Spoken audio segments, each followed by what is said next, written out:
जीर्णोद्धाराच्या निमित्ताने सर्व ग्रामस्थ एकत्र आले आणि आश्चर्याची गोष्ट म्हणजे अभूतपूर्व प्रतिसाद मिळाला. वाड्या वस्त्यावरचे सगळे लोक त्या निमित्ताने एकत्र आले आणि विशेष म्हणजे आपले बाहेरगावी जे सर्वीच्या निमित्ताने नोकरदार वगैरे हेही या ठिकाणी उपस्थित राहिले आणि त्यांचा नाना महाराजांनी स्पेशल एक फोटो घ्यायला सांगितला. त्यांची एक विशेष आपण पद्धत टीम तयार केली. त्यांनी जाग्याहून गावाला एक वेगळ्या प्रकारची एक प्रेरणा द्यायची. त्यांच्या माध्यमातून एक गावाला एक वेगळी चालना मिळणार आहे. कारण आता हे 40-50 लाखाचं कार्य आपण हाती घेतलेले. तसं छोट्या गावांमध्ये खूप मोठी मंदिरं झालेली आहेत. तसं आपलं गाव शिवाराच्या निमित्त माध्यमातून आर्थिक सुबत्तेच्या माध्यमातून फळबागांच्या माध्यमातून सगळ्या बाबतीत अग्रेसर आहे.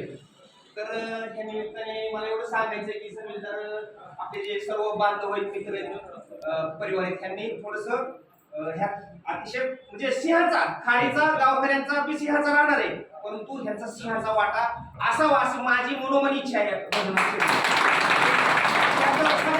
इच्छा आहे बरं का.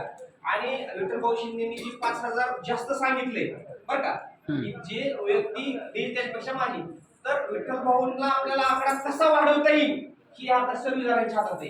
कारण शेतकऱ्याचा थोडासा प्रॉब्लेम आहे. 3 टप्प्यात आपण शेतकरी वर्गाला सूट दिली. आता फक्त लढतंय कुठलं, ह्यांनी जर मनावर घेतलं तर तुम्हाला सांगतो 1 वर्ष नाना महाराजांनी सांगितले 1 वर्षाच्या म्हणजे आताच सगळ्या गोष्ट पूर्ण होईल. त्या शब्दाला पण लागणार नाही. एवढंच या ठिकाणी बोलावं असं वाटतंय. त्यांना 3 टप्पे नाही बरं का, 2च टप्पे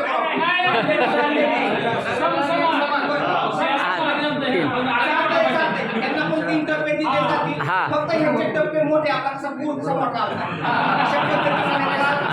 मदतीचा ओघ यावा एवढंच या ठिकाणी मला वाटतं. 7 महिने